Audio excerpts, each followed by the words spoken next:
Thank you very much, Mr. Master of Ceremony. Colleague heads, my dear cricketing friend, and that's a private joke between us, the Honorable Dr. Keith Mitchell, my dear colleague Victor Banks, Honorable Victor Banks, distinguished ministers from the Caribbean region, and I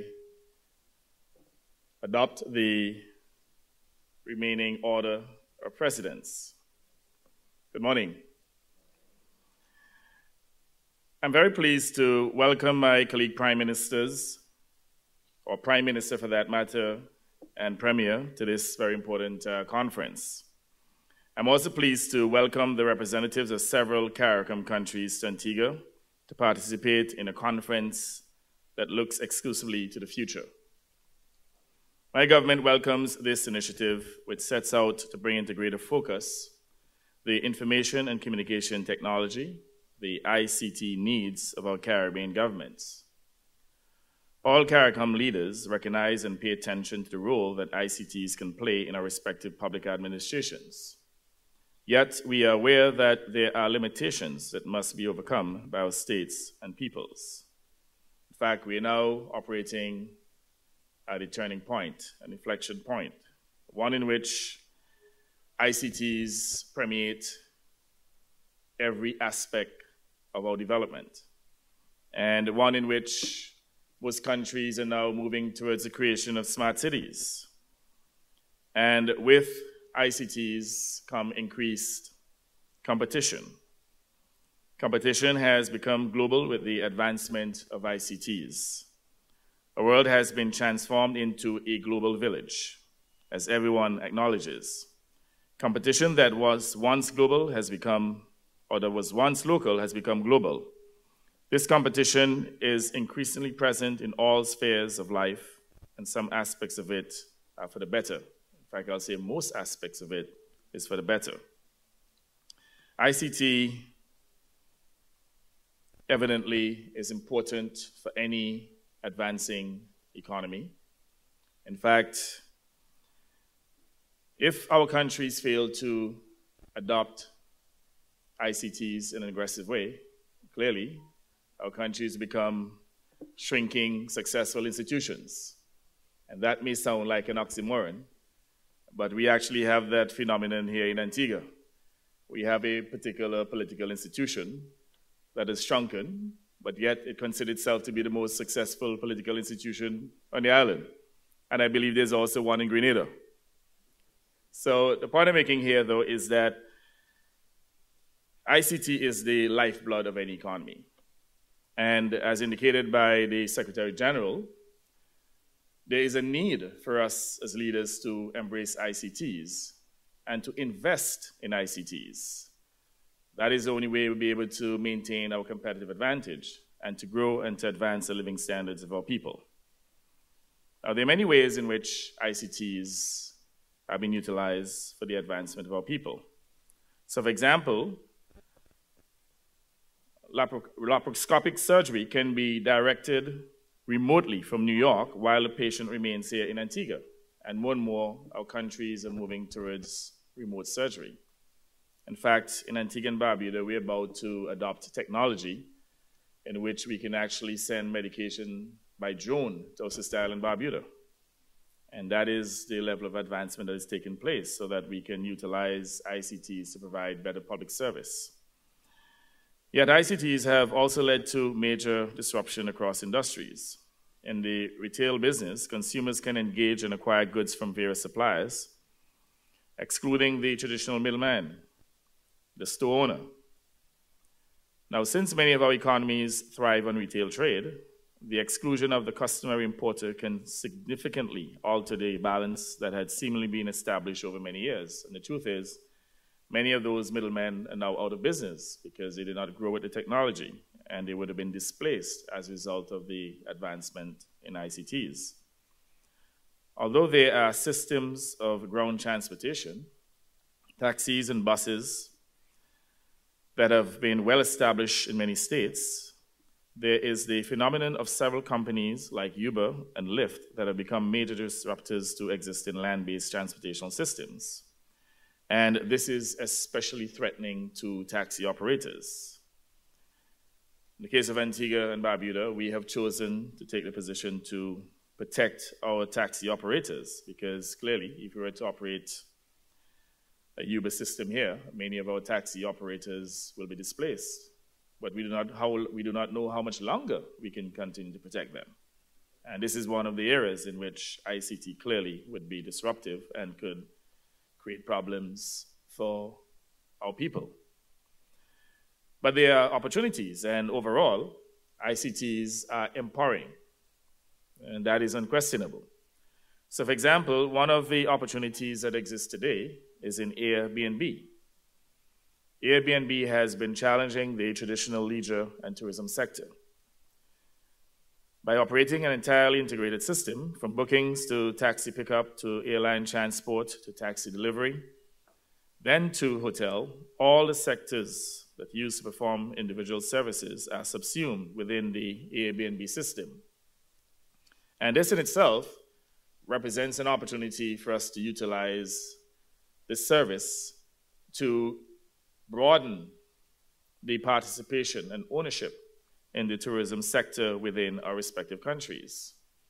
In fact, here in Antigua and Barbuda, we're about to develop 16 acres of beach property to provide small lots, perhaps about half an acre each, to Antiguans and Barbudans to develop small properties, to promote them to owners, and to ensure that they have a greater stake in the tourism sector. Within the region, the sector is dominated primarily by foreign capital, and in many instances, we have abusive operators who, in essence, seek to control all of the benefits of the sector. We want to make sure that our people could participate meaningfully and to be owners of our tourism sector, and certainly Airbnb provides that opportunity. We've also witnessed the emergence of cryptocurrencies that may begin to challenge the traditional banking sector, and that certainly will happen very soon. In fact, it is happening already, because you'd see that there has been an increased amount of trades taking place in Bitcoin. The value of Bitcoin would have increased exponentially, and I'm pretty sure that this has the capacity to displace the traditional banking system. Although many banks are now investing in cryptocurrencies, or at least the technology, blockchain technology, in order to someday perhaps get involved in cryptocurrencies. Now, the CARICAD is studying this subject, and I'm hoping that they will very soon provide some very meaningful recommendations to the region, because the region is now bombarded by investors who are seeking to get involved in the creation of these cryptocurrencies. It is customary for Antigua and Barbuda to take a plunge into systems that may generate jobs and opportunities for our residents and citizens. In 1952, the legislature adopted the Hotels Aid Ordinance Act. It was followed by the Aid to Pioneer Industries Act. And by 1982, we introduced the International Business Corporations Act, which plunged us into the offshore financial services sector. So we are normally first movers. And certainly in the case of cryptocurrencies, we are in the process of developing legislation so that we can get involved in this very creative sector, one that really promises to displace the traditional banking sector.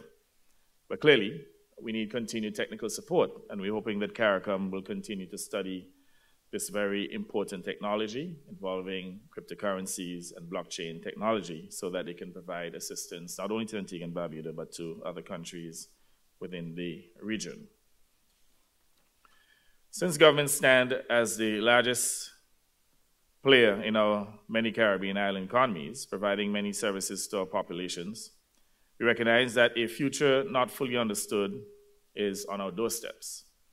Central governments recognize that it is better for us to recognize that our operations will be subject to disruption and/or change in consumer expectations, and that we must adjust if we are to survive. In fact, it is quintessential that we do so. Your presence in Antigua today is testimony to our unending determination to meet the future head-on and to move to ready our countries and leadership to fully fathom this future.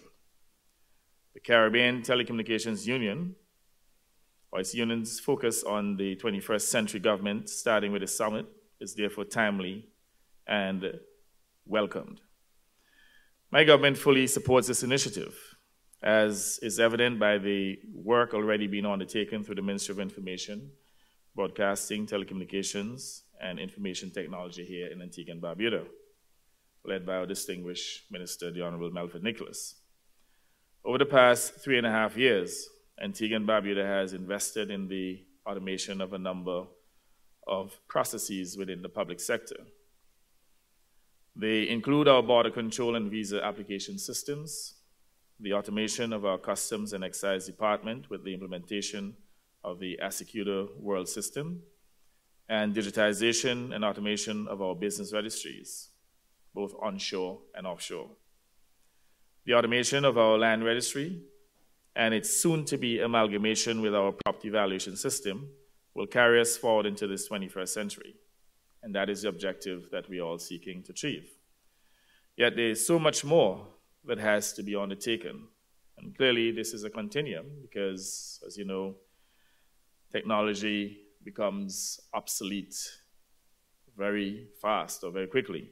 So we have to continue to be in touch with the technology and to upgrade accordingly, not just to make an intervention today and not to keep abreast with the pace of development in technology. Antigua and Barbuda has also invested in the automation of our driver's license renewal program. This new methodology has saved our licensed drivers time and money. Within the Royal Police of Antigua and Barbuda, the digitization of our Criminal Records Office will be of tremendous benefits to many who wish to travel to countries requiring visas.